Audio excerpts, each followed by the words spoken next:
श्रील प्रभुपाद की जय। श्रीमद् भागवत गीता अध्याय 2 श्लोक संख्या 41। व्यवसायात्मिका बुद्धि एका ह्य कुरु नंदन बहुशाखा हि अनंतश्च बुद्धयो अव्यवसायिना। इस मार्ग पर चलते हैं वे प्रयोजन में दृढ़ रहते हैं और उनका लक्ष्य भी एक होता है। हे कुरुनंदन, जो दृढ़ प्रतिज्ञ नहीं है उनकी बुद्धि अनेक शाखाओं में विभक्त रहती है। इस श्लोक में भगवान ने जो किसी भी फील्ड में हम कैसे सक्सेसफुल हो सकते हैं, सक्सेस हासिल कर सकते हैं, उसका फॉर्मूला दिया है। भगवान ने कहा है हमारी बुद्धि जो है व्यवसाय आत्मिका होनी चाहिए। इस श्लोका में दो वर्ड आते हैं, व्यवसाय आत्मिका बुद्धि और एक अव्यवसाय नाम। यानी व्यवसाय आत्मिका बुद्धि किसको कहते हैं? तो कहा जाता है डिटरमाइंड बुद्धि। जो निश्चयात्मक बुद्धि होती है, फिक्स्ड बुद्धि या एकनिष्ठ भक्ति, वन पॉइंटेड इंटेलिजेंस।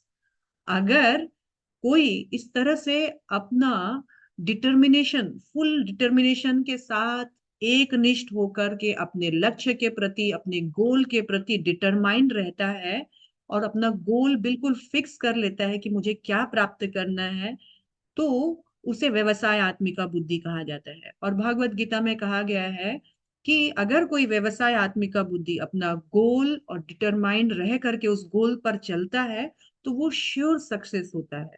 दूसरी और बताया गया है अव्यवसायी नाम, यानी वो बुद्धि जो बहुत कामनाओं वासनाओं में, बहुत प्रकार के प्लानिंग्स में, अंतहीन प्लानिंग्स, तो उसको बहुशाखा कहा गया है। जैसे एक पेड़ की बहुत सारी ब्रांचेस होती है, कभी एक बंदर इस डाल पर बैठता है, कभी उस डाल पर बैठता है।